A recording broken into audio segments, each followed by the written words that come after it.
Hello my dear aspirants. SSC JE 2023 का mains examination जो कि 4 दिसंबर को हुआ है, उस पर्टिकुलर एग्जाम के पावर सिस्टम और यूटिलाइजेशन ऑफ इलेक्ट्रिकल पावर यानी कि यूएपी के मेमोरी बेस्ड क्वेश्चंस को आज हम लोग डिस्कस करेंगे। सबसे पहले हमारे इन particular power system and UEP के मेमोरी बेस्ड क्वेश्चंस जो आप लोगों ने सेंड किए हैं कि सर ये क्वेश्चंस हमारे पास एग्जाम में आए हैं, तो एक्सपेक्टेडली कि जो क्वेश्चन आप लोगों ने बताए हैं उन क्वेश्चंस पर आज हमारा डिस्कशन करेंगे। साथ ही साथ ये डिस्कशन करेंगे कि एसएससी जेईई मेंस के एग्जाम का क्या पैटर्न रहा, क्या हमारा generally maximum number of students ने कितने क्वेश्चन अटेम्प्ट किए और कैसा हमारा रिजल्ट रहेगा। तो गाइस सबसे पहले बात की जाए तो मेंस का एग्जामिनेशन जैसा कि पहली बार आप लोगों का पैटर्न चेंज हुआ था, तो उस हिसाब से आप लोगों का इस बार तो पेपर टफ नहीं आया, यानी बहुत ही सिंपल पेपर था। लगभग लगभग मान के चलें तो आप लोगों का 70 टू 80% क्वेश्चंस आप लोगों के थ्योरेटिकल थे एंड आफ्टर दैट आप लोग कह सकते हैं कि आपका 20 टू 30% क्वेश्चंस न्यूमेरिकल पार्ट था।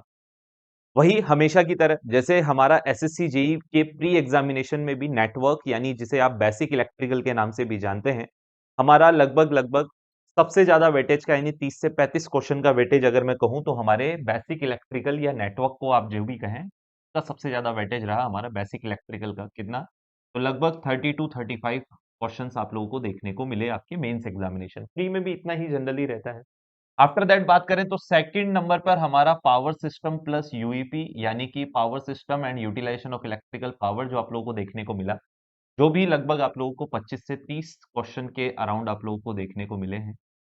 थर्ड नंबर पर अगर हम बात करें तो मशीन मशीन आप लोगों को तीसरे नंबर पे मार्किंग के हिसाब से या नंबर ऑफ क्वेश्चंस के हिसाब से मिला, जो कि स्टूडेंट्स के कहे अनुसार 20 से 22 क्वेश्चन आप लोगों को मशीन से बने हैं, तो 20 से 22 क्वेश्चन आप लोगों के मशीन से रहे। एंड आफ्टर दैट अगर मैं बात करूं तो अगर हमारा मिनिमम भी लेके चलें तो guys this is near about 65। इसके बाद और मैक्सिमम मिलाकर अगर मैं एवरेज निकालूं तो 70 के अराउंड तो क्वेश्चन ये आ गए। तो सबसे पहले तो हमारे तीन बेसिक जो आप लोगों का 70 टू 80 मार्क्स यही पर्टिकुलर सब्जेक्ट कवर कर लेते हैं। आप इसको मैं तो ये कहूंगा कि स्टूडेंट्स के ओवरऑल रेस्पॉन्स के हिसाब से आप इसको 20 से 25 मार्क्स कह सकते हैं। ठीक है। आफ्टर दैट आप लोगों का बेसिक इलेक्ट्रॉनिक्स और मेजरमेंट आप लोगों का आया है। बेसिक इलेक्ट्रॉनिक्स ने इतना थोड़ा वेटेज बढ़ाया है कंपेयर टू द मेजरमेंट, जिसके आप लोगों को 8 से 10 क्वेश्चन देखने को मिले हैं। और आफ्टर दैट आप लोगों का last one is measurement. Measurement में बात करें तो आप लोगों का 5 से 6 क्वेश्चन आप लोगों को मेजरमेंट से देखने को मिले हैं। तो कुल मिलाकर आप लोगों का मेंस का ये जो पूरा ओवरऑल क्वेश्चंस का पैटर्न है वो तो एज इट इज आप लोगों की प्री एग्जामिनेशन के सेम टू सेम रहा। अब बात करते हैं सर, पहले बताया जा रहा था कि इस बार थोड़े से क्वेश्चंस न्यूमेरिकल बिल्कुल गाइस, क्योंकि आपका कैलकुलेटर अलाउ किया गया था तो ये सोचा गया था कि न्यूमेरिकल ज्यादा आने के चांसेस हैं, बट न्यूमेरिकल नहीं आए हैं तो दैट्स ओके, कोई इशू नहीं है, हमारे लिए तो फायदा ही है। आप लोगों को मेंस का जितना प्रिपरेशन करवाया गया, चाहे वो फतेह बैच के यूट्यूब वाले पर्टिकुलर सेशन में करवाया गया या फतेह बैच में करवाया गया हो, सब में आप लोगों को ये कहा गया था पहले ही कि प्री एग्जामिनेशन में जो आप लोगों ने बेसिक पढ़ा हुआ है वो तो आप अपने एंड पर पढ़ते रहें और वहीं पर पेपर आके खत्म हो गया। और मेंस एग्जामिनेशन के हिसाब से हम लोगों ने आपको तैयारी करवाई कुछ एडवांस लेवल की कि अगर क्वेश्चन आ जाते हैं, न्यूमेरिकल्स आ जाते हैं, then how we will deal with that. आप लोगों को प्री एग्जामिनेशन के हिसाब से ही पहली बार सिलेबस चेंज हुआ था, तो मेंस का एग्जामिनेशन सिंपल आया है। बट ध्यान रहे, ये ऐसा नहीं रहने वाला है कि इस बार मेंस का पेपर सिंपल आया तो नेक्स्ट ईयर भी सिंपल ही आएगा। तो नेक्स्ट ईयर आप लोगों के न्यूमेरिकल पोर्शन में इंक्रीमेंट देखने को मिलेगा, क्योंकि कैलकुलेटर आपके एग्जाम में अलाउ किया गया है। अब बात करते हैं सर, ये जो क्वेश्चन, ये जो पेपर आया था, ये तो सर काफी मॉडरेट लेवल का या फिर आप लो लेवल का ही कह सकते हैं, क्योंकि ये मेंस का पेपर था तो प्री एग्जामिनेशन क्लियर करने वालों ने ही मेंस का पेपर दिया, तो उनकी वैसे भी प्रिपरेशन बहुत अच्छी है, तो उनके लेवल के हिसाब से तो ये लो लेवल का पेपर आया था। मैक्सिमम स्टूडेंट से जो बात हो रही है वो सबने 80 प्लस का पेपर, सबने 80 प्लस पेपर, तो आप लोगों का 80 प्लस क्वेश्चन तो सबने अटेम्प्ट किए हैं। लेकिन इस बात का ध्यान रहेगा इसकी छोटी छोटी गलतियां ना हो जाए, क्योंकि आप लोगों का +3 मार्क्स है तो -1 भी है, यानी 1/3 नेगेटिव है मेंस एग्जामिनेशन में। ये आप लोगों की प्री एग्जामिनेशन की तरह 1/4 नेगेटिव वाला पेपर नहीं है। 1/3 नेगेटिव आप लोगों को ध्यान रखना। जो लोग, क्या काफी लोगों का मेरे पास कॉल आया कि सर जितने, मैं तो बाहर आके पूछा, किसी ने 95 किए, किसी ने 93 किए, किसी ने 97 किए, सर मैं क्या करूं, मैं तो 83, मैं तो 84, मैं तो 85 करके आया हूं। कोई दिक्कत वाली बात नहीं है, आप लोगों का ये डिफरेंस ज्यादा नहीं है, बिकॉज एक्यूरेसी मैटर करेगी, ध्यान रखना। तो जिनका भी, मैं तो ये कहूंगा जिन्होंने 70 प्लस अटेम्प्ट किया है, उन सब का ये मान के चलिए कि अगर एक्यूरेसी अच्छा है तो आप लोग जो हैं वो काफी अच्छा स्कोर गेन करेंगे। तो जिनका भी 70 या 80 प्लस, मैं तो कहूंगा ज्यादा बेटर अगर एक्यूरेसी के साथ जाएं तो 70 प्लस, और अगर आप लोग एक्यूरेसी प्लस प्लस माइनस लेके चलें कि सब 5-10 क्वेश्चन, तो 80 प्लस इज ओके, है ना। तो जिनका 70 या 80 प्लस स्कोर है, यानी कि वो क्वेश्चन करके आए हैं, बिल्कुल भी टेंशन ना ले। स्पेसिफिकली 80 के आसपास वाले जो 80s में है वो तो बिल्कुल टेंशन ना ले।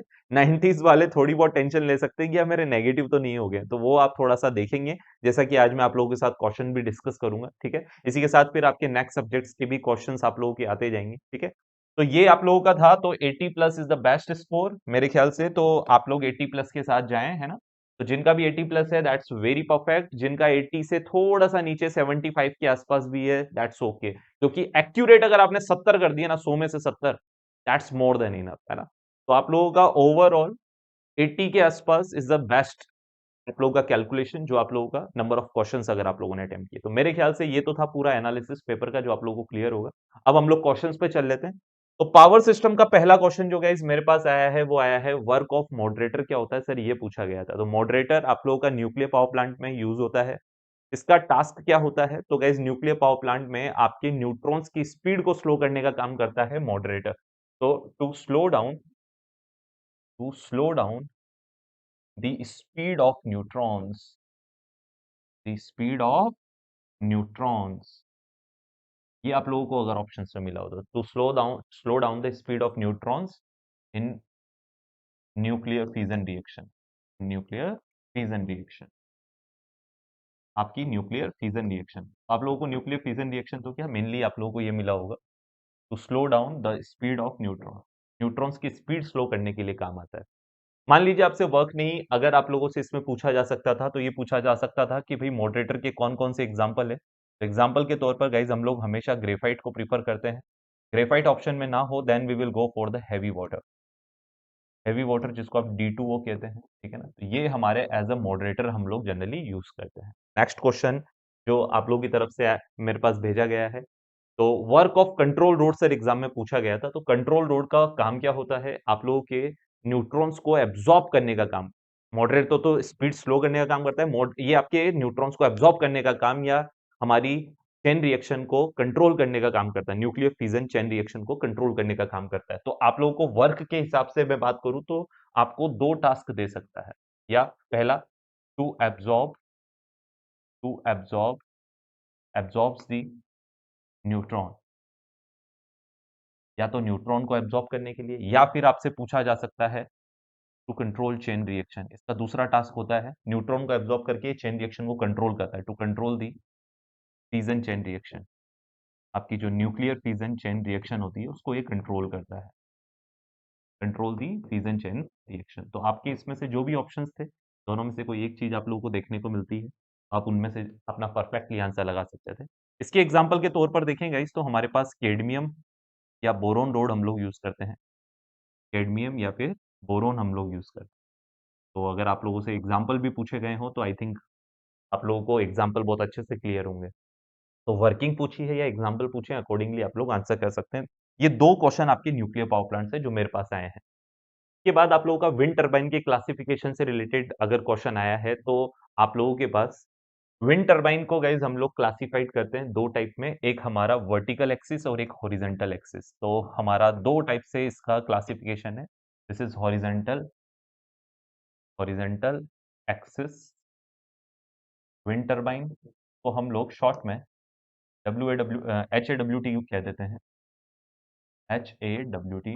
एंड द सेकंड वन आप लोगों का vertical axis, it yes, this is vertical axis wind turbine. तो ये दो तरह का क्लासिफिकेशन हम लोग विंड टरबाइन का करते हैं। अब इसके अंदर किसी से ने बोला नहीं है कि इसके अंदर इंटरनल कंस्ट्रक्शन का कोई क्वेश्चन नहीं था, बस क्लासिफिकेशन के बारे में था। ऑफ कोर्स आप लोगों का गाइस जनरली क्वेश्चन आता है नॉन कन्वेंशनल एनर्जी सोर्सेज से, तो आप लोगों के ऊपर ऊपर सतह सतह से पूछे जाने वाले क्वेश्चन से। तो ये आप लोगों के दो टाइप के आप लोगों के क्लासिफिकेशन है गाइज आप लोगों के विंड टरबाइन के, मेरे ख्याल से क्लियर होगा। द नेक्स्ट वन अगर हम बात करें, तो चौथा क्वेश्चन जो हमारे पास आया है वो है सर 80 से 200 किलोमीटर की ट्रांसमिशन लाइन जनरली कौन सी लाइन होती है। कुछ लोग कह रहे हैं सर इसका उल्टा है, मीडियम लाइन की रेंज क्या होती है। तो ये मीडियम लाइन की रेंज है, तो आप जैसे भी आप लोग कहें, तो मीडियम ट्रांसमिशन लाइन की रेंज है जो भी पूछा लेंथ देकर लाइन का नाम पूछा हो दैट्स ओके, लाइन का नाम देकर लेंथ की रेंज पूछी हो दैट्स ऑल्सो ओके। तो ये आपकी मीडियम ट्रांसमिशन लाइन का रेंजेस है, ठीक है। अगर मैं बात करूं मीडियम की ही नहीं, अगर शॉर्ट की बात करें, इसका आंसर तो गाइज ये हो जाएगा। अगर शॉर्ट लाइन की बात करें तो गाइज शॉर्ट लाइन आप लोगों की लेस देन 80 किलोमीटर होती है। अगर बात करें मीडियम की, तो मीडियम की आप लोगों को क्लास में 80 से लेकर 240 किलोमीटर तक लिखाई जाती है। तो 200 भी इसी के अंदर इंक्लूड है, कोई दिक्कत वाली बात है नहीं, है ना। और लॉन्ग ट्रांसमिशन लाइन के लिए गाइज आपकी रेंज ग्रेटर देन 240 किलोमीटर लिखाई जाती है। कुछ बुक्स में 240 की जगह 200 दे रखा है, 80 की जगह कुछ बुक्स में 60 दे रखा है, तो ज्यादा वेरिएशन नहीं है। ये आप लोगों के ओवरऑल रेंजेस होते हैं, तो इस रेंज के हिसाब से medium transmission line is your correct answer. मेरे ख्याल से क्लियर होना चाहिए।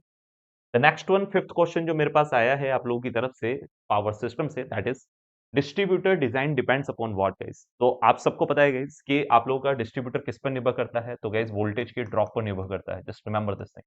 आप लोगों को जब डिस्ट्रीब्यूशन सिस्टम पढ़ाया जाता है तो उसमें बताया जाता है कि आप लोगों का जो फीडर है, फीडर तो किस पर निर्भर करता है गाइस, तो आपकी करंट कैरिंग कैपेसिटी पर निर्भर करता है। तो करंट लिख देता हूँ, दैट्स ओके।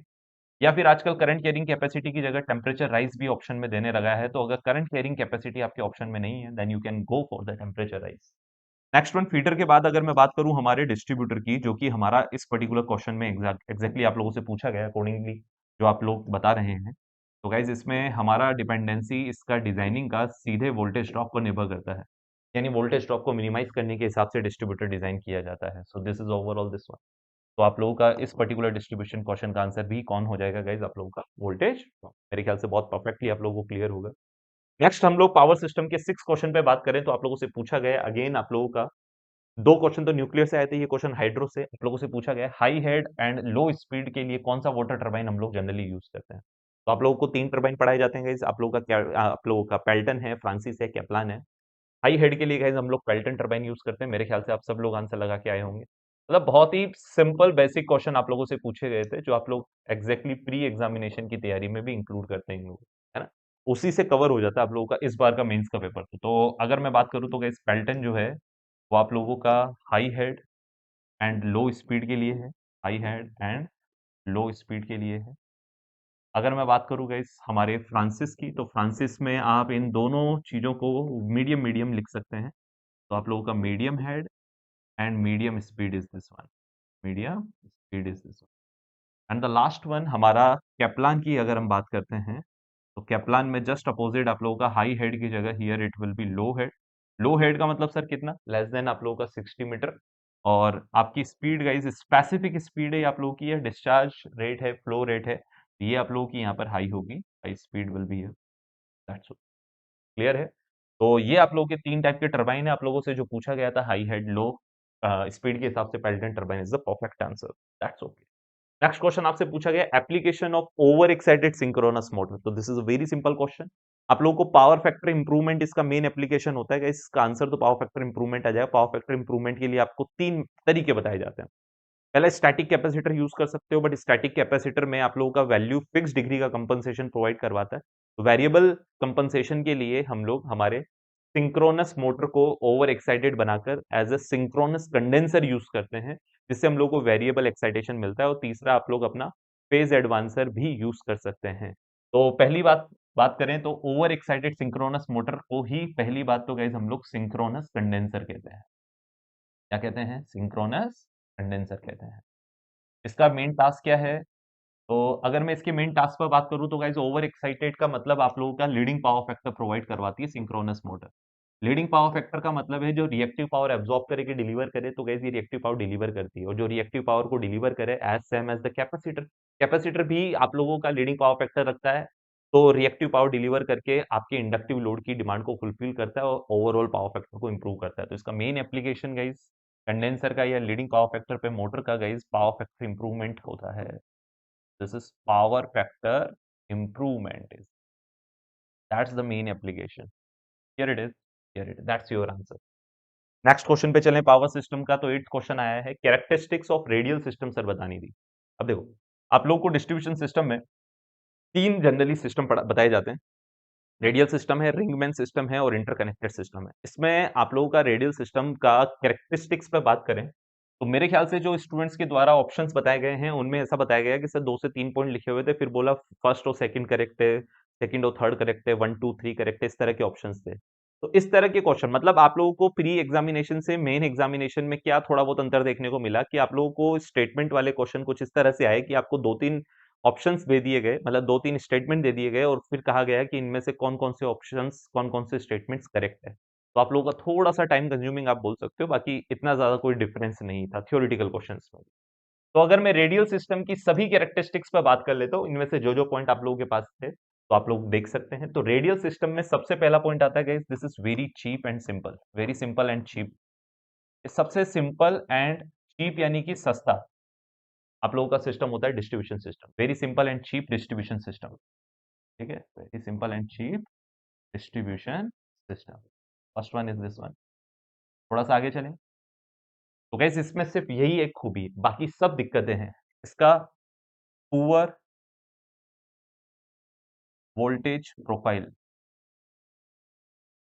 वोल्टेज प्रोफाइल काफी पुअर होती है गाइस, यानी वोल्टेज रेगुलेशन बहुत ज्यादा होते हैं, वोल्टेज के फ्लक्चुएशंस काफी ज्यादा होते हैं। तो हम लोग ये भी लिख सकते हैं all large voltage fluctuations, this large voltage fluctuations, मेरे ख्याल से याद रहेगा आप लोगों को।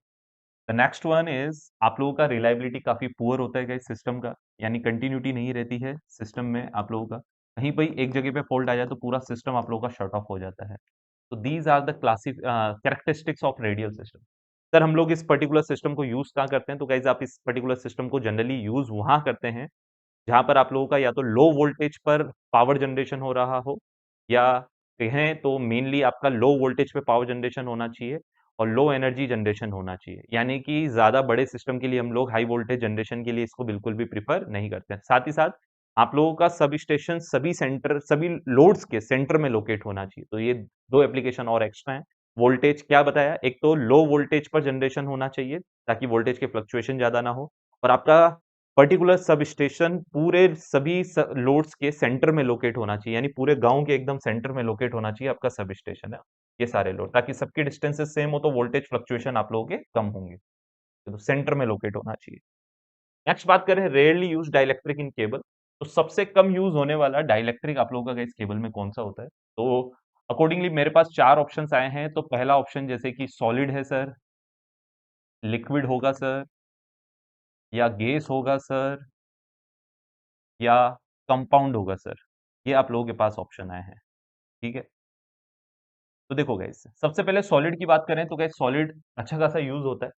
सॉलिड की अगर मैं एग्जांपल की बात करूं तो आप लोग पॉलीविनाइल क्लोराइड, पीवीसी कहते हैं ना, polyvinyl chloride is a good insulating material.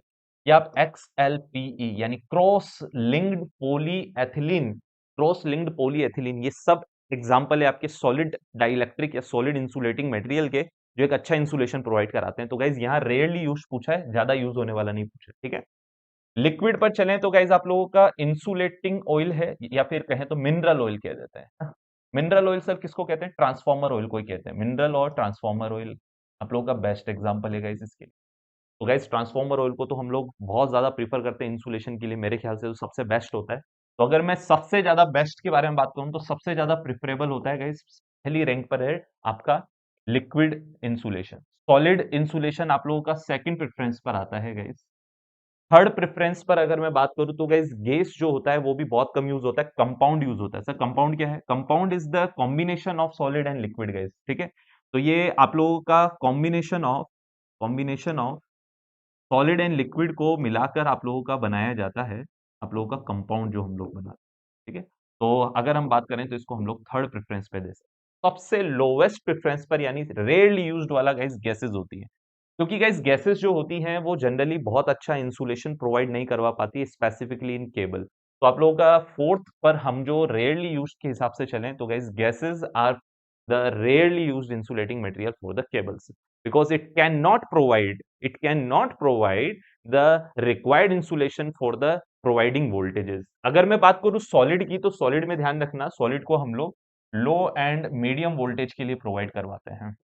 अगर हम बात करें गाइस लिक्विड की तो लिक्विड को हम लोग जनरली हाई और एक्स्ट्रा हाई वोल्टेज लाइन के लिए प्रोवाइड करवाते हैं, एक्स्ट्रा हाई वोल्टेज केबल के लिए ना, एक्स्ट्रा हाई वोल्टेज केबल के लिए, extra high voltage cable. But इसके लिए तो बड़ा दिक्कत है गैस वाले के लिए। ठीक है, ठीक है, नेक्स्ट क्वेश्चन पे चलें। एडवांटेज ऑफ ओवरहेड लाइन पूछे थे with respect to the underground cable. तो गाइज आप लोगों को जो भी एडवांटेज दिया था उसमें सबसे मेन एडवांटेज आप लोगों का यही है। ओवरहेड लाइन का एडवांटेज तो यही है गाइज, ओवरहेड लाइन की अंडरग्राउंड केबल के कंपैरिजन में कॉस्ट कम होती है। तो सबसे मेन एडवांटेज पर बात करें तो आप लोगों की कॉस्ट कम होती है, दैट्स द मेन एडवांटेज। ठीक है, ठीक है। तो आप लोगों का 11th क्वेश्चन पर और आ जाते हैं गाइज। आपका स्टार कनेक्शन दिया हुआ था, स्टार कनेक्शन के लिए पूछा आप रेशो बताओ line voltage and phase voltage. मेरे ख्याल से आप लोगों को स्टार कनेक्शन के लिए तो गाइज पता होंगे, लाइन वोल्टेज बराबर √3 टाइम्स ऑफ फेज वोल्टेज होता है and line current is equal two phase current होता है। मेरे ख्याल से ये दो फॉर्मूलाज आपको स्टार के लिए बहुत अच्छे से याद होंगे। यही क्वेश्चन अगर आपको डेल्टा के लिए पूछा गया जाता तो गाइज आप लोगों का लाइन वोल्टेज बराबर तो फेज वोल्टेज होता है एंड लाइन करंट बराबर √3 टाइम्स ऑफ फेज करंट होता है। Here it is, here. तो आप लोगों से जो पूछा गया है वो लाइन और फेस का रेशो पूछा है, तो गाइज लाइन बटा फेस का रेशो √3 आ जाएगा यहाँ से। तो आप लोगों का यहाँ से जो आंसर आएगा guys, this is line by face. अब वो देख लेना आपसे एग्जैक्टली क्या पूछा, फेस बटा लाइन पूछा कि लाइन बटा फेस। तो मेरे अकॉर्डिंग आपसे जो लाइन बटा फेस पूछा गया है उसका आंसर √3 या 1.732 आप लोगों का आंसर आ जाएगा। Here it is. नेक्स्ट आप लोगों को स्टार कनेक्शन से एक और क्वेश्चन आया गाइज, जिसमें आप लोगों को पावर की कोई ना कोई वैल्यू दी हुई थी, मे बी इन वॉट और किलोवाट, वोल्टेज दिया हुआ था। तो आपका स्टार यानी थ्री फेज सिस्टम है, तो जो भी वोल्टेज गाइस दिया होता है ना वो बाय डिफॉल्ट लाइन वोल्टेज होता है। तो ऑलवेज रिमेंबर स्टार कनेक्शन यानी थ्री फेज का क्वेश्चन है, जो भी वोल्टेज है दैट इज लाइन वोल्टेज। आपसे नॉन इंडक्टिव लोड के लिए करंट पूछिए। गाइस बताओ लोड जनरली इंडक्टिव या नॉन इंडक्टिव का मतलब क्या होता है। इंडक्टिव का मतलब है आरएल लोड और नॉन इंडक्टिव का मतलब है pure resistive load, R load है गाइस। नॉन इंडक्टिव मतलब इंडक्टर नहीं है यानी प्योर रेजिस्टिव लोड है। ऐसे कैपेसिटर भी तो हो सकता है, लोड में कैपेसिटर नहीं होता है गाइस। लोड आइदर रेजिस्टिव और इंडक्टिव, ठीक है ना। तो आप लोगों का आर लोड का मतलब यहाँ पर ये हो जाता है कि यहाँ पावर फैक्टर तो गाइस आप लोगों का यूनिटी है। आप सबको पता होगा guys cos theta will be 1 will hear, कि रेजिस्टिव लोड के लिए पावर फैक्टर यूनिटी होता है। तो अब यहाँ आपको करंट कैलकुलेट करनी है तो आपको पावर का फॉर्मूला क्या लगाना है सर।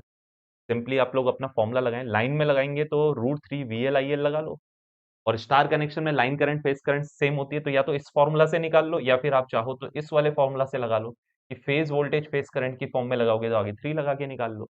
सिंपली आप लोगों को यहाँ पर यहाँ से आईएल मिल जाए और यहाँ से आप लोग कैलकुलेट करेंगे तो आईपी मिल जाए। तो मेरे ख्याल से आप लोग इस फॉर्मूला को ज्यादा प्रीफर करें, ठीक है ना।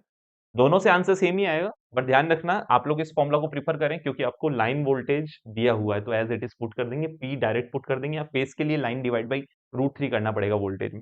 करंट आपकी line current phase current same ही होती है, तो दोनों का आंसर जिससे दोनों से आप आंसर निकालोगे फाइनल आंसर सेम ही आएगा। तो आप लोग इसको प्रीफर करें, line voltage is given in the question, ठीक है।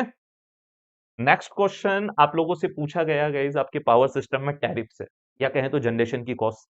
तो जनरेशन की ओवरऑल कॉस्ट में गाइस ये 3 पर्टिकुलर पार्ट होते हैं। पूछा गया है जो थर्ड वाला पार्ट है ये कौन सी कॉस्ट को रिप्रेजेंट कर रहा है। तो आप लोगों को पढ़ाया जाता है गाइस जनरेशन की कॉस्ट को 3 पार्ट में डिवाइड करते हैं। पहला A is the fixed cost, this will provide the fixed cost. This will provide the semi fixed cost जिसमें kilowatt represents the maximum demand guys, here it is, and this is known as semi fixed cost, this is semi fixed cost.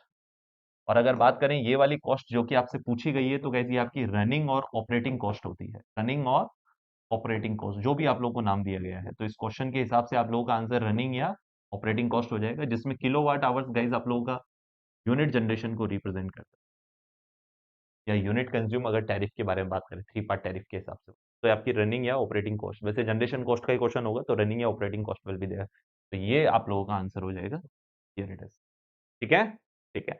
Next बात करें guys, हमारा एक economic generation पे question दिया गया था, numerical किसी बच्चे ने बताया नहीं। तो इकोनॉमिक जनरेशन पर तो गाइस आप लोगों का क्वेश्चन जनरली या तो लोड फैक्टर से आया होगा भाई, या डिमांड फैक्टर से आया होगा, कैपेसिटी फैक्टर से आया होगा। सबके फॉर्मूला आप लोगों को पता है, डाइवर्सिटी फैक्टर से आया होगा, ठीक है ना।